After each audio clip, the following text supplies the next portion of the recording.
السلام علیکم ورحمۃ اللہ وبرکاتہ۔ خواتین حضرات، آج میں لے کر آئی ہوں رمضان مبارک کے 16ویں روزے کا وظیفہ۔ میرے پیارے بہنوں اور بھائیوں، ویڈیو کی طرف بڑھنے سے پہلے آپ سے ایک چھوٹی سی گزارش ہے، میری ویڈیو کو اسکپ مت کیجیے گا، میری ویڈیو کو مکمل دیکھیے گا اور صدقے کی نیت سے میرے چینل کو سبسکرائب کیجیے گا۔ تمام تعریفیں اللہ کے لیے، وہی نیک لوگوں کا ولی ہے۔ میں گواہی دیتی ہوں اللہ کے سوا کوئی معبود برحق نہیں، وہ اکیلا ہے، اس کا کوئی شریک نہیں۔ اور میں یہ بھی گواہی دیتی ہوں ہمارے نبی حضرت محمد صلی اللہ علیہ وسلم اللہ کے بندے اور اس کے رسول ہیں۔ یا اللہ ان پر، ان کی آل پر، تمام صحابہ اکرام پر رحمتیں برکتیں نازل فرما۔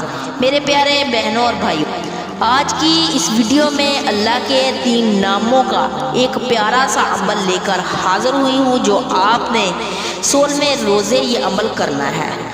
2 اللہ کے صفاتی نام ہیں، ایک اللہ کا ذاتی نام ہے۔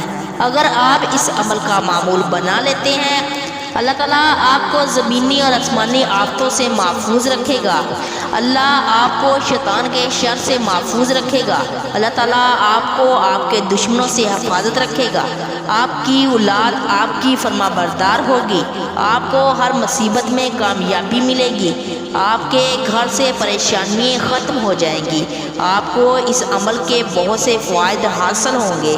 لہٰذا آپ نے اس عمل کو کسی بھی صورت میں مس نہیں کرنا۔ اللہ تعالیٰ کے 3 نام وہ کون سے ہیں جس کا آپ نے عمل کرنا ہے؟ ان کا عمل آپ نے کیسے کرنا ہے؟ اس بارے میں مکمل تفصیل جاننے کے لیے آپ سے گزارش ہے، ویڈیو کو آخر تک دیکھیے گا۔ پیارے بہنوں اور بھائیوں، اللہ کے ناموں میں بڑی طاقت ہے۔ میں آپ کو جو وظیفہ بتانے جا رہی ہوں وہ اللہ کے 3 ناموں کا ہے۔ وہ اللہ تعالیٰ کے 3 نام یہ ہیں: یا اللہ، یا سلام، یا مؤمن۔ یا اللہ، یا سلام، یا مؤمن۔ اس وظیفے کو کرنے کی شرط یہ ہے 5 وقت کی نماز کی پابندی کریں اور اپنے گناہوں سے توبہ کریں۔ آج اللہ تعالیٰ سے معافی مانگ لیں، گناہ کرنے کا عہد کر لیں۔ آپ نے کسی بھی نماز کے بعد ماہ رمضان مبارک کی 16 تاریخ کو یہ اللہ تعالیٰ کے 3 نام پڑھنے ہیں: یا اللہ، یا سلام، یا مؤمن۔ ایک تسبیح کرنی ہے روزانہ کی، اول آخر آپ نے 11 مرتبہ درود ابراہیم پڑھنا ہے، اور جس مقصد کے لیے کرنا ہے اس مقصد کو اپنے دل میں رکھ لینا ہے، اس کو ذہن میں رکھ لینا ہے، اور آخر میں اللہ تعالیٰ سے دعا کرنی ہے۔